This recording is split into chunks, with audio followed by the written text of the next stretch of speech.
Since mid-2019, our company has introduced approximately 100 robots, mostly collaborative ones.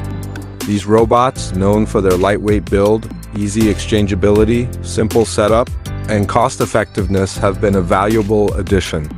Particularly noteworthy are JAKA Cobots, which adapt well to our factory's challenging processing environment. With various oils, cutting fluids, and high-frequency equipment present, it's difficult for ordinary robots to deal with. We worked closely with JAKA, and the Cobot's protection was upgraded from IP54 to IP68, ensuring seamless operation in our demanding processing setting. After the introduction of JAKA Cobots, we have compressed the production line, which now has been compressed by about 1/3, leaving room for our future development.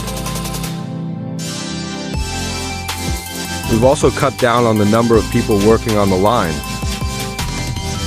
For example, we used to have 16 people on it, but now we're down to just 2, which means that about 80% of the personnel on each production line has decreased, and the production efficiency has increased by more than 20%. Plus, these robots can run 24/7, ramping up our output and slashing costs big time.